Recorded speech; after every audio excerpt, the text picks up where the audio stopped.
Picture a mechanic at an independent shop, not a dealership, an independent.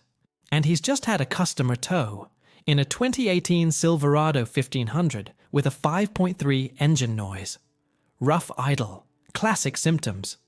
He pops the hood, puts a stethoscope to the valve covers, and he already knows. He's seen this exact engine, in this exact condition, probably 40 times this year alone.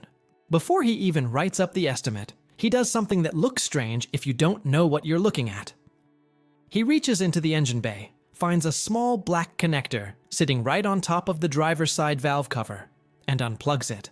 Not because it's broken, not because it needs replacing. He unplugs it because that little connector, and the system it feeds, is the reason. That $42,000 truck is sitting in his shop with a destroyed engine. And here's the part that should make you pay attention. If that truck had gone to the dealership first, there's a very real chance the service advisor would have quoted $6,000 to $8,000 for a job that a $50 fix could have prevented entirely. $50. Let's talk about what this wire actually is, why mechanics pull it immediately, and what you need to know if you own a GM truck built in the last 15 years. This is about GM's active fuel management system. You'll also hear it called AFM, or on newer models, Dynamic Fuel Management, DFM. Chrysler ran a version called Multi-Displacement System on their Hemi V8s. Different names, same core concept, and honestly, similar problems. But we're going to focus on GM's 5.3L and 6.2L V8 engines today, because the failure pattern here is the most documented, the most widespread, and frankly the most infuriating once you understand what's actually happening. If you own a Silverado, Sierra, Tahoe, Yukon, Suburban, or Avalanche with a V8, and it was built anywhere between 2007 and 2021, you almost certainly have this system. Check your options sticker. If it says 5.3L Ecotec 3, 6.2L Ecotec 3, Vortec 5300, or just V8 with fuel management, that's it. That's the one. To be fair about this, and being fair matters, active fuel management wasn't a scam when it was designed. It was actually a reasonable engineering idea in theory. Here's how it works. Under light load, highway cruising, sitting at a stoplight, gentle acceleration, the system shuts down 4 of the 8 cylinders. The engine runs on 4 cylinders to save fuel. When you accelerate hard, all 8 fire back up. The transition is supposed to be seamless. The fuel savings, on paper, are real. GM claimed between 5% and 12% improvement depending on driving conditions. And honestly, in controlled tests, those numbers checked out. The problem isn't the theory. The problem is what happens to the components that enable it after 50, 70, 100,000 miles of real-world use. The AFM system deactivates cylinders using a set of special lifters, hydraulic lifters with a collapsing mechanism inside them. When the computer sends the signal through those solenoid connectors, oil pressure collapses the lifter, effectively taking the cylinder offline. Here's the engineering problem. Those collapsing lifters operate under significantly more mechanical stress than standard lifters. The oil passages that feed them are small. The tolerances are tight. And over time, particularly in engines that run a lot of short trips, engines that don't fully warm up before the AFM kicks in, or engines that run even slightly low on oil pressure, those lifters fail. Not wear out gradually. Fail. Catastrophically. The roller on the lifter separates, the debris circulates through the engine, and you get what's called a dropped lifter. At that point, you're looking at possible camshaft damage, valve damage, sometimes full engine replacement. GM issued multiple technical service bulletins about this.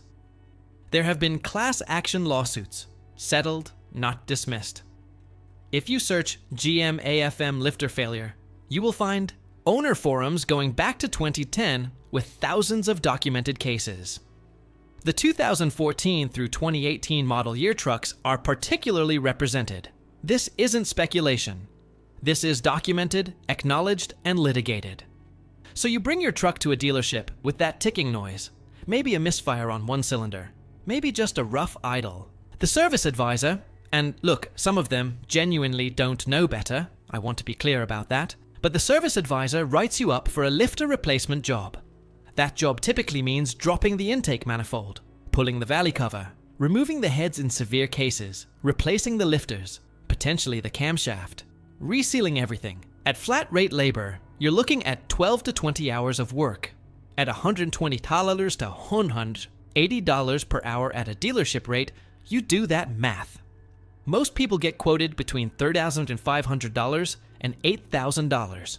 Some trucks, if the damage has spread, end up as total losses. A $40,000 truck thrown away because of a component failure that was preventable. Now here's the part that's genuinely hard to sit with. The fix has been known in the independent mechanic community for years.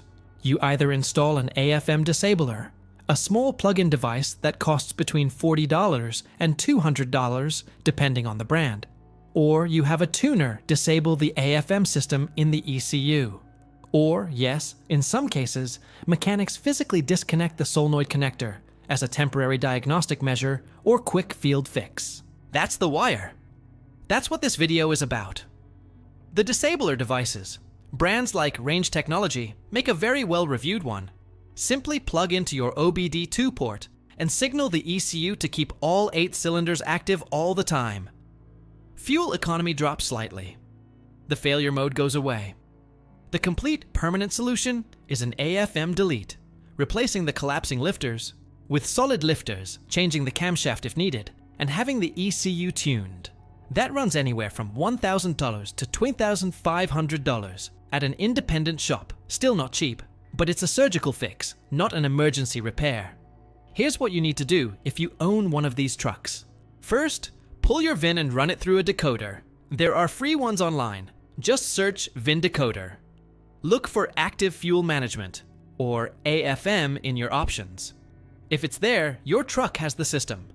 Second, if you've got over 60,000 miles on it and you've never had the AFM addressed, start listening. A subtle ticking on cold starts that goes away after warm-up can be early. A persistent tick, a rough idle at low RPM, or a misfire code, P0300 series, that comes and goes is a stronger warning sign. Third, get your oil changed on time and run the oil specification GM calls for. Dexos 1 Gen 2 approved oil. The AFM system is sensitive to oil viscosity and pressure. Running the wrong oil or running it low accelerates the failure significantly. And fourth, talk to an independent mechanic, not a service advisor, about whether an AFM disabler makes sense for your situation. If you're in the 60,000 to 100,000 mile window and the truck is otherwise healthy, prevention at this stage is dramatically cheaper than repair. Yes, a little. Typically 1 to 3 mpg in mixed driving. On a truck that was getting 18 mpg highway, you're looking at maybe 16 to 17. Over 15,000 miles a year at $4 a gallon, that's roughly $150 to $200 annually in additional fuel cost. Compare that to a $6,000 engine job. Do that math one more time and tell me the fuel savings from AFM are worth it on a high mileage work truck. Now, to be completely honest, there are people running these engines with AFM active, 150,000 miles, no problems. The system doesn't fail 100% of the time. Driving style matters. Maintenance matters. Some trucks just don't develop the issue. I'm not telling you every GM 5.3 is a ticking time bomb. What I am telling you is that the failure rate is high enough, the repair cost is severe enough, and the prevention is cheap enough that informed owners make the choice to disable it. That's the decision mechanics make immediately on their own trucks, and their family members' trucks. That tells you something. Here's what you actually walked away with today. There's a small connector on GM 5.3 and 6.2 V8 engines that feeds the active fuel management system. That system, while designed with good intentions, has a documented failure pattern that has cost truck owners billions of dollars in repairs, often at dealerships that never mentioned the prevention options that were sitting right there the whole time. Mechanics who know this, and virtually every experienced independent tech does, disconnect it, delete it, or disable it. Not because they're cutting corners, because they know what the alternative looks like on a teardown table. You now know what they know. If you want to stay ahead of this stuff, the real-world failures, the things that aren't in the owner's manual, the gaps between what the service department tells you and what's actually going on with your vehicle. Subscribe and stick around. I've got specific breakdowns coming for Ford's EcoBoost condensation issue, the Ram 1500 transfer case drain plug problem that dealers keep missing, and a few others that are going to feel very familiar to a lot of truck owners. Drop your engine size and mileage in the comments. Genuinely curious how many people here are running AFM trucks and whether you've had the issue or dodged it. Let's see what the data actually looks like from real people.